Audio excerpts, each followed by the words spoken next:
I have been meaning to do Mr. CEO&I by Driana XOXO16. It's a completed story. It's 3.9 million reads.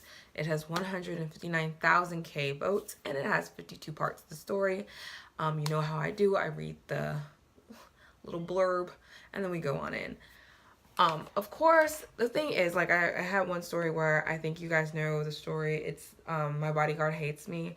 I read that story, and the girl said, I'm so sorry you didn't like my story. To be honest, it wasn't that I didn't like her story, because her idea is actually meritus. It was actually a good story. Idea. I just didn't like the first 3 chapters. This is why I only go to 3 chapters, because for me, I feel like even if you do, like, this writer has 3.9 million readers, or reads, you can accumulate. She could be 100 million, and maybe if she changed this or tweaked that, that's what I'm trying to help people with. So, yay! Okay, so its highest ranking was number 15 in romance in August 5th, 2017. Asher is the cocky, arrogant, rude, and closed-off CEO of the National Elect Industries. He works hard for what he wants. He has everything he needs except one thing, ... A personal assistant, until Natalia fulfills the position. Unfortunately, they loathe each other, which is actually an interesting twist, I guess. She puts him in his place while he pushes her buttons. However, Natalia's young daughter clenches at Asher's heart and possibly ties Natalia and Asher together. A daughter that brings 2 people together. That's actually a sweet notion. Natalia is a sarcastic, independent, opinionated, and strong-willed woman. Recently having a baby at 3 years of age,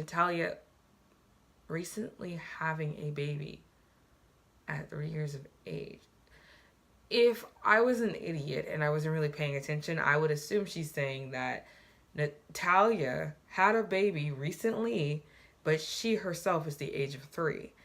I'm smarter than that. But yeah. Natalia fulfills the position of a personal assistant of the CEO of the National Elect Industries.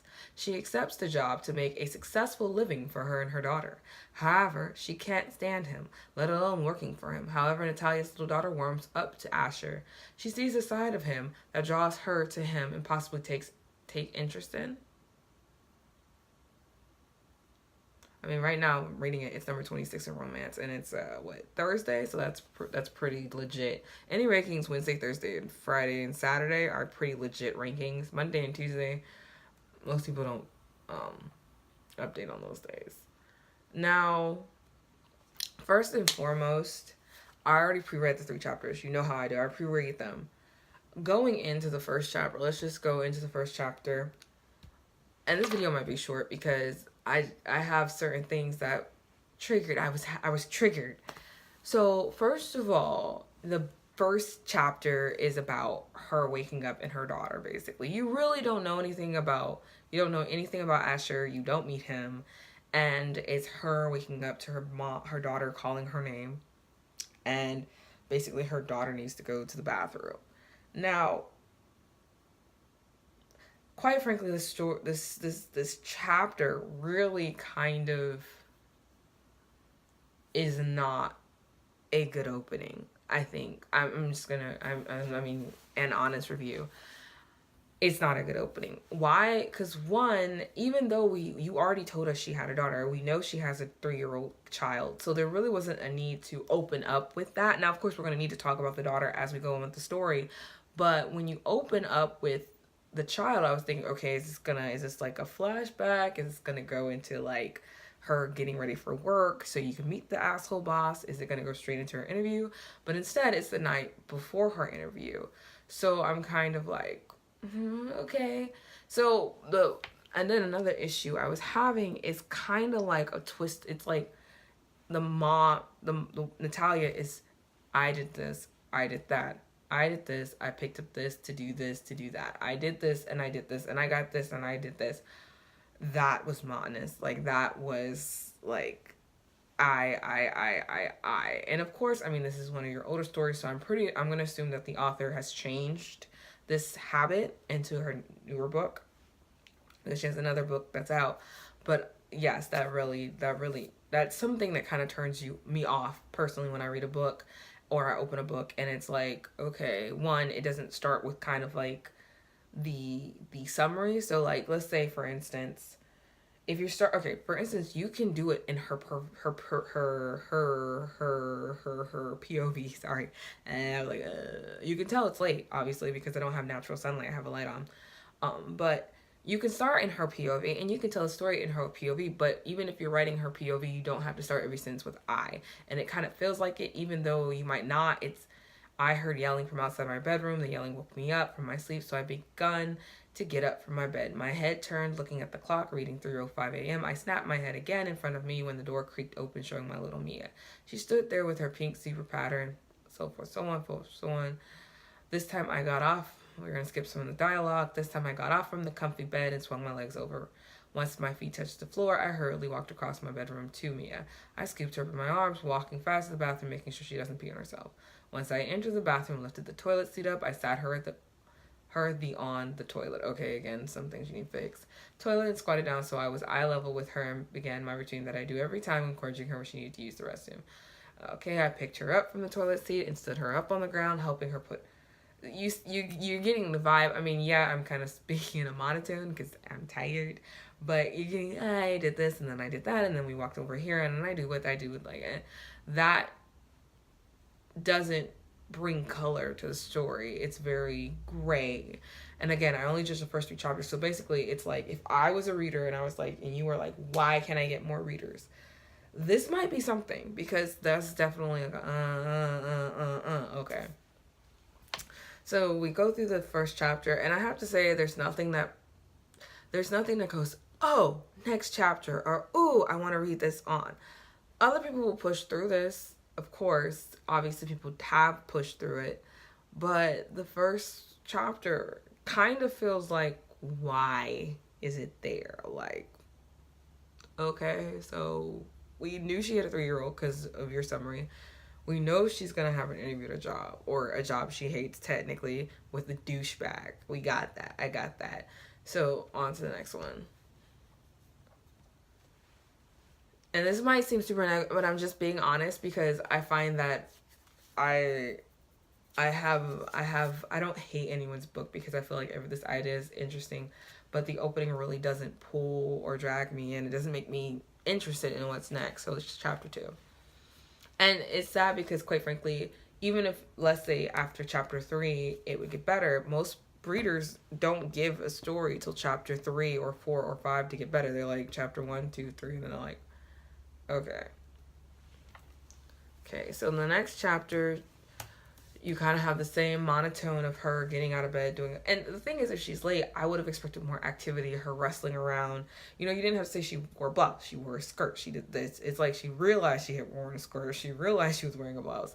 That adds a bit of a humor, like, oh, I'm rushing. I really have to rush and do this, so forth and so on. But it's, again, kind of like, I did this, I took it. And then, followed it up, you also have her look in the mirror and kind of be like, my brown hair, my brown skin, my eyes look this color, you know. And of course, it's like automatic for me. It's like, I've done this. Now, I'm not saying describing characters using a mirror is wrong. It's not. It's obviously not. But to be more creative in how you describe or tell us about the character is what makes people go, oh, she really knows how to write, or she knows how to do it. Tell me this character without me feeling like I'm getting a list of her characteristics from her looking in the mirror. Look in the mirror, bushy hair, bushy eyebrows, because they ain't been done yet. Eyes, lips. I like to say my lips are attractive, but we don't know here. Y'all tell me. I got those wrinkles. Shit, 28 hitting me hard. Oh, that's why I go to the gym. That's why now I gym, because gym saves lives.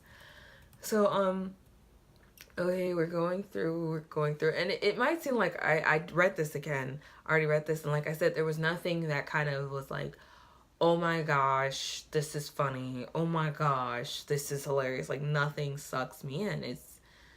You're still building, you know, you're still telling me, oh, you know, like, I didn't even realize I just thought she was just getting a job. Like, I didn't realize she was like, you know, I don't know anything about her, quite frankly. Even though it's the second chapter, I don't know anything about her. I don't know what's going on. I just know she has a daughter named Mia. And and to be honest, I don't feel emotionally invested in the story because you didn't give me really anything. I mean, like, I get, like, if you're talking about the single mother struggle, you could have opened up with the idea of the single mother struggle, but you didn't. I just think, yeah, I just kind of figure the mom's single because of the summary. Like, a lot of the information you give in the summary is now for you to show me and not tell me, I guess you could say. And while you are doing her purview, you're doing her POV, you still, even if she says, I walked into the room, you still can't be like, and I picked up this and I put that down and I did this. You gotta give environment in order. I moved over to the sheet and Sheila handed me the tool. Looking at it, gave her a thing. I gave her a look. What is this? And then Sheila's reaction moves my reaction. So then even if it's my purview, you get more movement and the characters are kind of dictating what I'm doing, and it becomes more of like an exchange. It's a softer I versus a harder I. I guess that's what I'm explaining. I don't know. Someone with a degree in English and masters in storytelling, creative writing can explain it better. So anyway, we go through. Now, the Jane girl, I would have expected that she would be kind of surprised by a random woman coming in the house, even though Jane's is a babysitter. The doorbell rang, that woke me up. I heard the giggling with my daughter. Jane, like, you didn't really give us any awareness of Jane until she's like, oh, wait, I have a babysitter. How did Jane get in the house? Does she have a key? Like, who is this person? So we go through. And I have to admit, the wording of it, it's throwing me off. It's almost like you used an ED when you should have used an S, or a comma S. You used an S when you shouldn't have used an S. A switch of a word, like, what do they call it? Use a present tense when you should use past tense, stuff like that. Again, I'm not a grammar Nazi, but I'm noticing these things. I know it's like, everyone's like, oh my God, I'm getting better at this. So we go through, and we finally have Natalia. She arrives at the building where she's going to have the interview, and she meets the girl, Tracy. Tracy is apparently supposed to be bubbly. Again, you say she was really friendly. It seemed like she was just a happy person all around. It kind of took me back because I imagined her way different than she came across.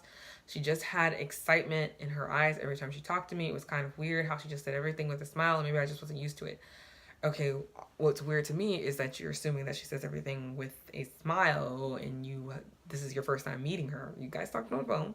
She was friendly on the phone. You meet, obviously, you're going to have some kind of friendliness. And then you see your character's taken aback by her smiling all the time. But when did your character see her smiling all the time? It's her first time there for the job. And I would assume if this is her going, I mean, this is just kind of like real things plugged in. It's customer service to be friendly to someone who's coming to your company, even if they're looking for a job. So I didn't quite get that. And then, I mean, I got it. I mean, of course, it's English. I read it and I comprehended, but I'm saying the scenes seem kind of incohesive. I think that's kind of what I feel like. Like, I feel like the beginning 3 chapters are just not cohesive, even though, I mean, it personally doesn't make me go, oh, I'm going to read more of this. And of course, she goes into the office, and then, you realize this is a very 50 Shades of Grey setup, super clean office, super organized, no colors, chrome design, boom, boom, boom. I'm just saying the billionaire thing has been a thing, so a lot of people kind of do the same thing with the guys. The guys are always kind of like, even my character, Devlin Barr, is definitely a kind of, a very low, cheap ripoff of, what's his name? Mr. Grey, but not really.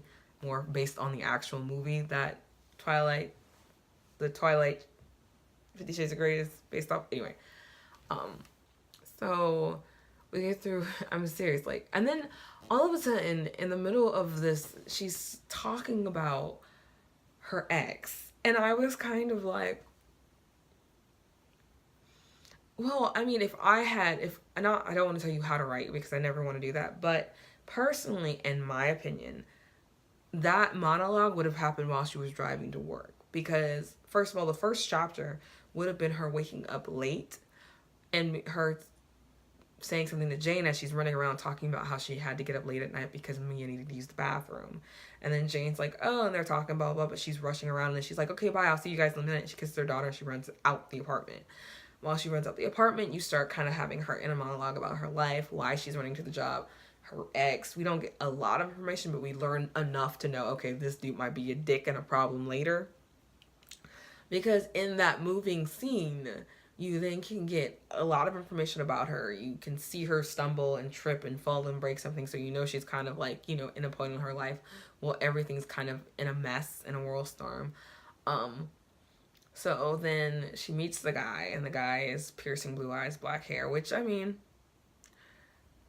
it's hard, as much as I read, and because I read romance, it's very hard for me to be like, oh my god, he's hot, because that those combinations, blue eyes and black hair, is always hot.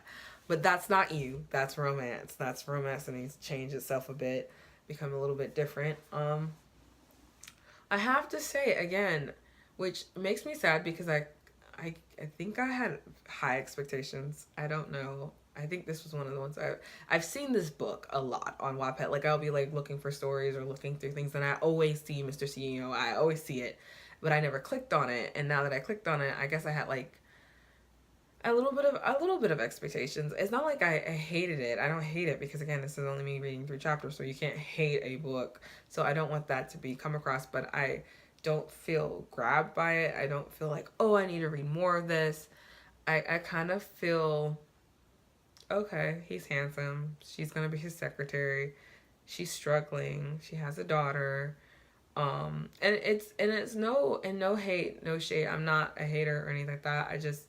This is literally just what I feel. I feel like if you had caught me with action in the beginning, and I'm not like fighting or anything, but just action of the character in her life, I would be pulled in, a lot more dialogue, but I didn't get that, so I didn't get pulled in. So I kind of am like, okay. So she's at her interview, and he's kind of snappish, which, he's a dick, isn't he? You don't have all day, Miss Wake. Pay attention, because you're wasting my time. Which technically, I mean, if she was just staring at him like he was a hot piece of steak, she kind of probably was wasting his time. But he didn't have to say it like that. So anyway, he's a douchebag, and basically we're going to go through the whole, that viewers can't take. She has an attitude. But then she smirks and says, same goes for you, sir. And I'm pretty sure she said she was desperate for this job. So, and it's kind of, again, like I said, their meeting is lackluster to me. Like, I feel like it could have been, I feel like if just like she went back and rewrote the scene, it would just be a lot more, maybe a little bit more funny, a little more like just him being irritated, and her just being like, I don't know what's wrong with you, and I don't know what crawled up your ass and died, but I really wish you'd fix it. Like, that's how kind of where I am right now. So, he's a douchebag. Like, so, but I mean, I kind of don't feel, I feel bad for her, but I don't, because when he did ask about her job, like, he was like, so you worked at your other job, and she tells him, I worked there for blah blah blah, and he's like, so he's waiting for her to basically explain why she left the job, and she doesn't, and he's like, are you gonna say something else? And she's like, but you just stated a fact, you didn't ask a question. Let's just be real, I've dealt with people who said it in a way, their tone of voice gave it a period, but it was a question mark. I didn't know it. They were just gonna have to fucking deal with that. So I think that's the end of part 2, quite frankly. Yeah, that's the end of part 2. Like, for real. I mean, a lot of girls might be into the story because they like to insult the asshole dudes. I don't know. I read a story where it basically was only about the girls insulting the main character because he was an absolutely worthless main character. I don't even know how she managed to spin that story into a romance, because the dude was like so abusive and so disgusting. I don't even know how she managed to work that into a popular story. Okay, so we're back. It's 3 days later, and we're back at home, and we basically, I don't even have to read through it. Basically, they're basically at home, and she has a really disgusting landlord who basically comes in and is like, dude, So I want to fuck you. You won't let me. You have the gates of the cookie closet closed. And so I'm going to tell your ass, by the way, you're about to be evicted. And she's like, kind of like, I'm about to be evicted. But she kind of knows. I mean, you're broke. So I kind of figure you might be evicted anytime soon. And she is kind of shocked. But then she gets a phone call. And while she's trying to find a job, quote unquote, and she gets a call back that she's going to be working with this asshole. And of course she has to take the job because she has to support her daughter. I ran through that, but I have to be honest. I mean,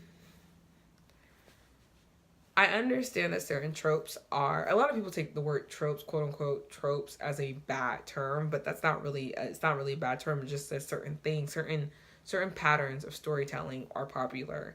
And the billionaire meets a girl on hard times is popular. It's classic Cinderella. But I don't feel, I just don't feel the story. I don't know if it's, I'm tired. I hope it's because I'm tired. But I really just, I think it doesn't grab me. I read this before, the opening. It doesn't grab me. It doesn't pull me in. I really wish she had started with a little bit more action. Like the first 3 chapters literally could be one chapter. 1, 2, and 3 could just be one chapter. You could just cut out 3 of those chapters and combine them, rework them, and I think I would be far more into the story faster than with the 1, 2, 3. And they're really not, except for that like 1/4 scene of her actually meeting the guy. I'm not getting anything. So I have to sadly say that Mr. CEO&I, unfortunately, I am not going to go to the 4th chapter.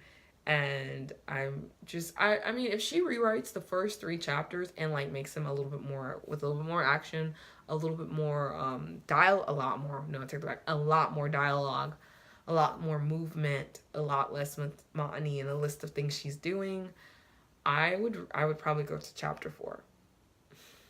I'm sorry. That's my review for today. And